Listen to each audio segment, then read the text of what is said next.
Je m'appelle Olivier Grobet, je suis chargé de programme Amérique latine pour Terre des Hommes suisses. Je vais vous parler du modèle d'éducation résiliente en Amérique latine et d'un projet qu'on a dans le Cauca en Colombie. Dans le cadre de l'Amérique latine, depuis quelques années, depuis la pandémie pour être exact, on a développé un modèle d'éducation qui nous permet de faire face aux différentes crises. À titre d'exemple, en Amérique latine, en Colombie, on a 2 partenaires qui travaillent sur justement une éducation qui doit ramener les enfants qui sont sortis de l'école post-pandémie, qui doit ramener les enfants qui sont hors de l'école à cause des conflits armés. Il y a des groupes armés sur place qui s'affrontent, que ce soit les dissidents FARC ou d'autres cartels ou autres trafics illicites sur place. Donc souvent les enfants ils sont amenés à ne pas pouvoir se rendre à l'école. Donc on met en place tout un système pour rappeler à la communauté l'importance de l'éducation pour ces enfants-là. On met en place des activités récréatives et ludiques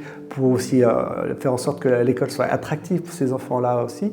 On met en place aussi un suivi personnalisé si l'enfant ne peut pas aller à l'école. On met en place du nivellement scolaire. Si un enfant tout d'un coup est resté 2-3 mois en dehors de l'école parce qu'il devait travailler afin d'aider sa famille, eh bien, tout à coup on va le remettre à niveau au sein de l'école. Lorsqu'il y a un risque de recrutement forcé d'enfants, ce qui se passe souvent c'est que le groupe armé vient dans la famille, force l'enfant à partir. Si l'enfant ne part pas avec le groupe armé, c'est toute la famille qui est menacée.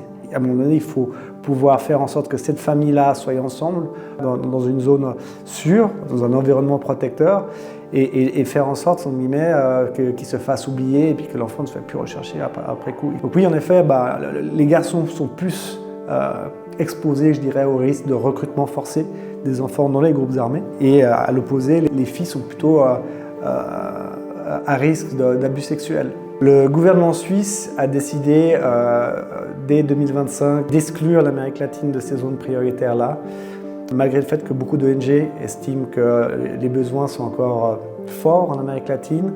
Il faut pour cela continuer et ne pas lâcher l'Amérique latine. C'est un engagement qu'on a à Terre des Hommes suisses. Il faut absolument se mobiliser et faire en sorte que l'Amérique latine soit aussi au cœur des préoccupations des personnes et de la solidarité internationale. On a besoin de vous vraiment pour maintenir notre action en Amérique latine.